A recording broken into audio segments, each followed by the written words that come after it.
Alrighty, now we're going to go over community terminology, which is some stuff that may come up. There's technically a another section in between this and the previous section called staff terminology, but that's specifically related to like site maintenance and things like that. And it's something we're never going to discuss in really any context. So we're just gonna avoid it. Alrighty, community terminology. This is a new one. Fun. Awesome. 6-7 or SCP-067, a popular TikTok meme involving the nonsense phrase 67. Typically used in a humorous and absurdist manner, it is not related to the actual SCP-067 in any way, despite the two being conflated among offsite fans. That's never going to come up because I'm not completely fucking brain rotted. Oh, I swore in the first minute. Hopefully that doesn't bite me in the ass. Clinical term or clinical terminology, using scientific or pseudoscientific words and phrasing instead of colloquial language. Many examples are listed in the anomalous science section. This is used to make SCP files read more like real scientific document in universe. Foundation employees would use these terms because they're more precise and professional than more widely used synonyms. Alrighty. Cold post. A page submitted directly to the site without any kind of review. Can be well received, but cold post is usually used in a derogatory manner, referring to a work posted by newer members that could really have benefited from from receiving feedback and critique on the draft. I have done that before. You shouldn't do that. I'm not a terribly good writer. And I probably definitely should have submitted it to the draft section and gotten some feedback before I attempted. But I was I was enthusiastic about my first submission, and I let my eyes get bigger than my stomach, which is a odd metaphor, and a lot of you probably don't understand it anyway. All right. Format screw, a term for SCP articles that intentionally violate some aspect of the standard SCP format or framework, generally because the SCP itself affects the documentation. That's not a term I use, so it probably won't come up, but you know. Headcanon refers to individual interpretations of inconsistent, ambiguous, or non-existent elements of canon.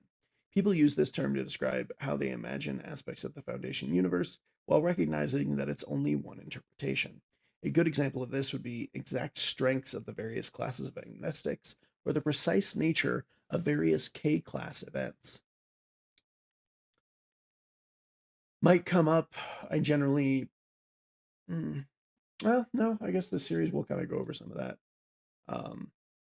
My interpretations of things or things that I think don't make sense in the context of what we're talking about. So that probably will come up. I probably won't use the word headcanon, but yeah, it will come up technically. So hook. The aspect of your article or tale that catches your reader's attention and makes them want to keep reading until the end. A hook has to inspire some sort of curiosity or emotion in your reader. It doesn't necessarily have to be at the very beginning of your article, but it does have to be early enough to make a difference. A hook can be an aspect of the article or tale that keeps a reader interested after they're done reading. This can take the form of an interesting revelation or twist ending and tends to be closer to the end of the writing. Interesting. The phrase probably won't come up, but I mean, the concept certainly will. List pages, a type of wiki.dot module that enables pages on the wiki to list other pages on the same wiki. These are often used to create automatically updating lists of articles that meet specific criteria, such as possessing a specific tag. That's not something we'll really cover. So, list pages presented text, LPT. As explained in a guide, list pages can also be used to present a series of fragment pages as offsets of the same page, enabling multiple pages to be presented as parts of the same article, all sharing a reading module and discussion thread. Again, won't come up. Kalinin threshold refers to the idea that SCP articles which do not reach a rating of +50 or more should be eventually deleted. Largely referenced as an inside joke within community spaces, and no member of staff has ever considered to actually implement it in the deletions policy. Namely, after former author Kalinin, who mentioned the idea offhand once in an offhand remark, but otherwise never seriously proposed it. Again, not something that'll come up on our end. KCON, an abbreviated way of rating the 1,000 contest. This is a type of contest held every time the current SCP series is nearly filled. The tradition started with SCP 1000 contest in 2011 to mark the opening of slots 1000 through 1999, and has continued since then whenever each new series has been nearly filled. The entry with the most votes at the end of the contest is awarded the first slot in the new series, while runners-up are assigned to other slots of their choice in the new series. Not something that'll really come up, but I mean, it's good like site information to have. Keter duty. In-universe threats to demote personnel to Class D or otherwise assigning them to dangerous Keter class objects as a form of punishment.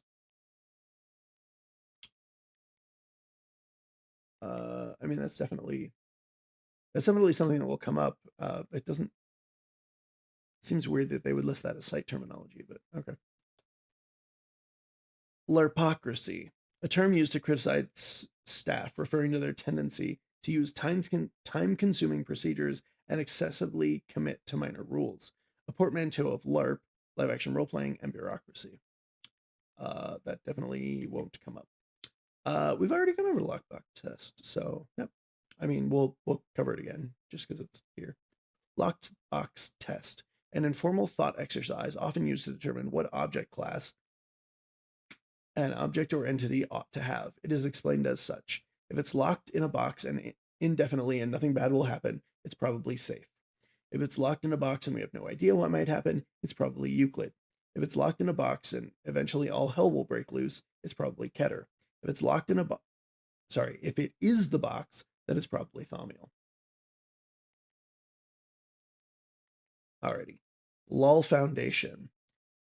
Additions to an SCP article that implies seriously unprofessional conduct among Foundation personnel, such as reckless misuse of dangerous anomalous objects, as well as threats of punishment for such behavior, such as reassignment to Keter duty.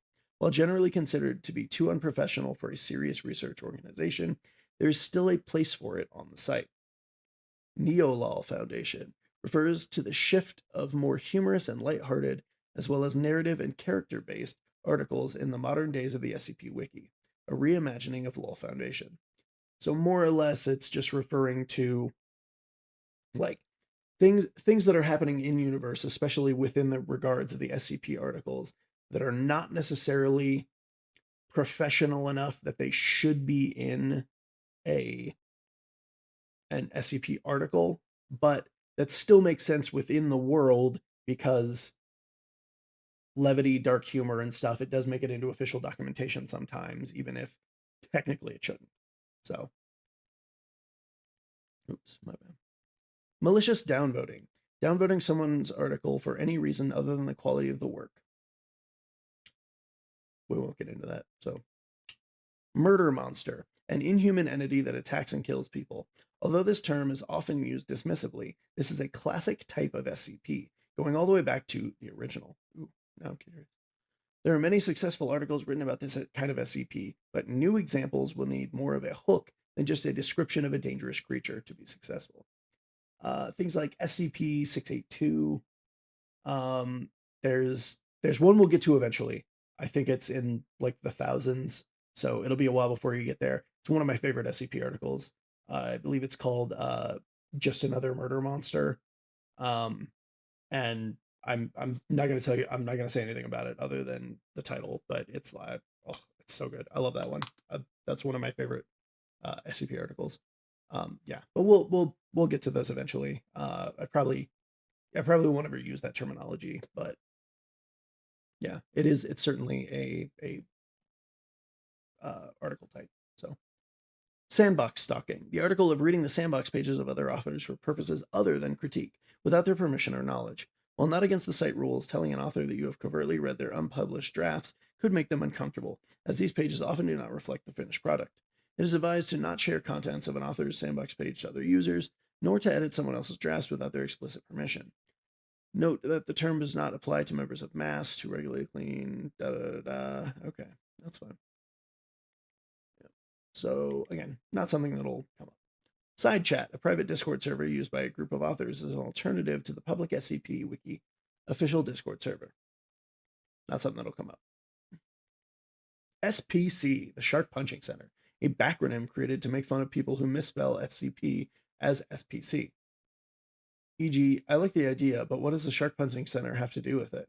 Subsequently turned into a group of interest. SPC is great. And I have also definitely misspelled this when I've put videos up in the past and had to go back and re-edit them later. Thing that does a thing. Inanimate objects with an anomalous property. While this is a common type of SCP, particularly for new authors writing their first article, the term is usually used as a reminder that the article needs a hook to hold the reader's interest. All right. Total winner refers to articles that have reached a rating of plus 100 under 24 hours. Nice. Wikifont, catch-all joke term used by the community to refer to the general technical issues of our platform. Wikidot occasionally runs into. All right. Yeah. Again, some of these won't ever really come up. So, yeah. White name, derogatory term for a new member of the SCP Wiki who has yet to publish an article or to contribute to the community in any way, such as becoming a staff member or providing critique. Originates from the r/SCP declassified Discord server, where members without certain roles, e.g., author role, contributor role, artist role, will have their name displayed in a white color. All right. Well, if you're ever on the SCP Wiki site, then I guess now you'll know those terms. A lot of them won't really come up on our end, but if you guys decide to join the wiki or like the public servers and stuff, then now you'll know. Alrighty, and that will be it for glossary terms, because the rest of this is, yeah, runs into a whole other gamut of stuff. So that'll be it for the glossary pages, and we'll be back to anomalous items in the next video. Should be, I think. We'll see. Well, that's it for now, so bye.